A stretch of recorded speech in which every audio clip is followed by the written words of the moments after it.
ये सांचौर की धरती ये अपराधों की धरती बन गई, ये अन्यायों की धरती बन गई।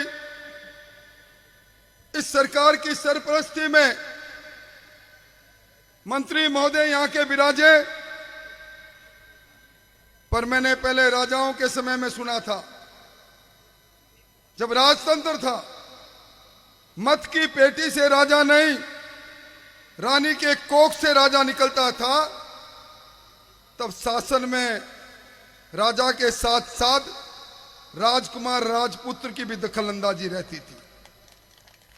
सांचौर में आकर मालूम पड़ा यहां तो बाप बेटों की सरकार चल रही है, पिताजी अलग राजनीति कर रहे हैं और पुत्र कई प्रकार के लोगों को पनाह देने का काम कर रहे हैं, कई तरह के लोगों को संरक्षण देने का काम कर रहे हैं। आज की विराट सभा को देखकर कह सकता हूं,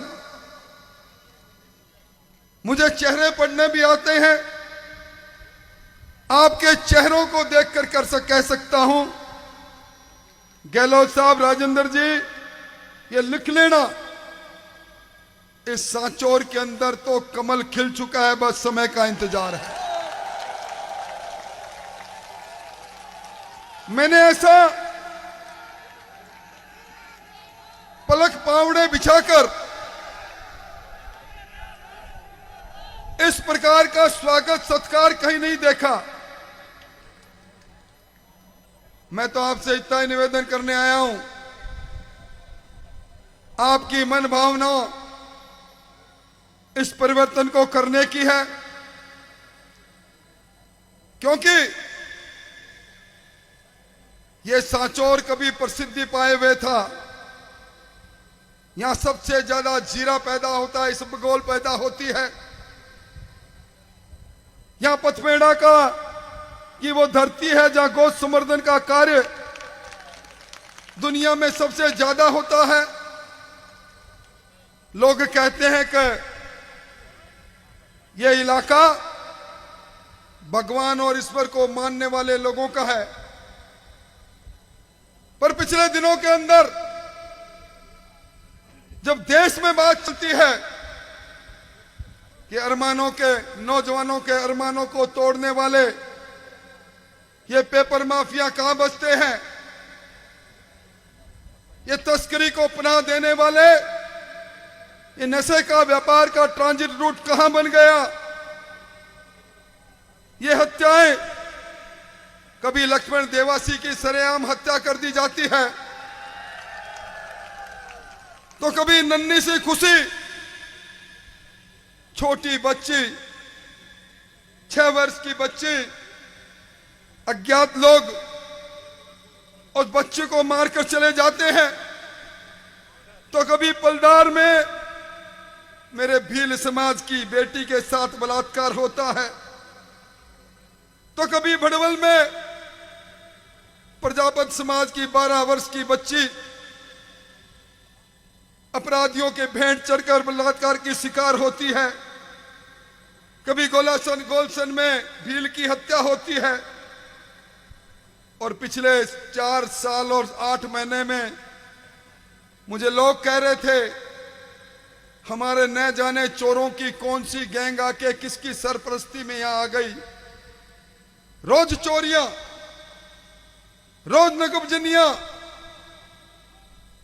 रोज हत्याएं। ये ग्रहण लग गया है इस सांचौर की पवित्र भूमि पर। इस ग्रहण को कौन हटाएगा? कौन हटाएगा ग्रहण को? मेरी आवाज के साथ आवाज मिलाएं, इस सांचौर के ग्रहण को कौन खत्म करेगा? इस सांचौर के ग्रहण को समाप्त करने के लिए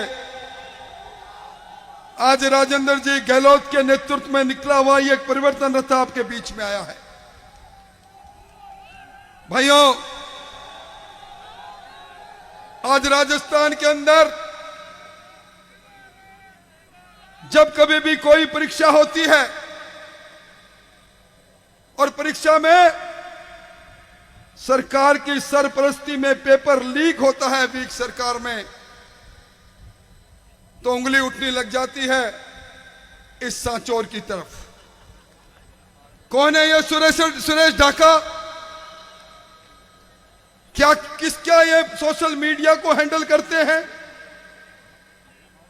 इस सुरेश ढाका और भूपेंद्र सारण की पैरवाई करने के लिए दिल्ली से खुर्शीद अहमद, जो एक पेशी के 30 लाख रुपए ले लेते हैं, कौन लेकर आता है उनको?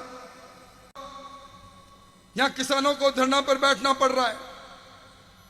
मैंने अनकमांड जमीन को कमांड होते सुना है, पर उल्टी गंगा यहीं बहते देखी है। आपके तित्रोल गांव की जमीन 5000 बीघा जमीन, 5000 हेक्टेयर जमीन आपकी अनकमांड घोषित कर दी जाती है। इतनी क्या कमजोरी है? कौन लड़ेगा आपके हक हकूक के लिए? आज हालात क्या है? अभी मुझे किसान कुछ ऊपर में जब मारा था, कह रहे थे कांग्रेस आई और बिजली गई। आज किसान अपने खेत में राम रूस गया, अगस्त में बारिश नहीं हुई, आपके हक का पूरा पानी नर्मदा से मिला नहीं, बिजली आपको मिली नहीं।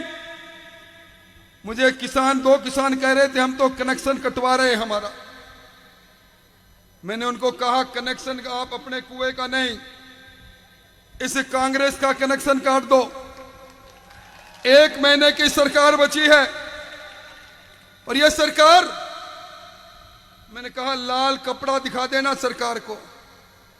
सरकार लाल कपड़ों से, ये लाल पाग बांधे बैठे हुए अनेक लोग बैठे हैं, आपको देख के आजकल भड़कती है, क्योंकि लाल डायरी आपने सुनी होगी। ये सरकार लाल डायरी की सरकार है।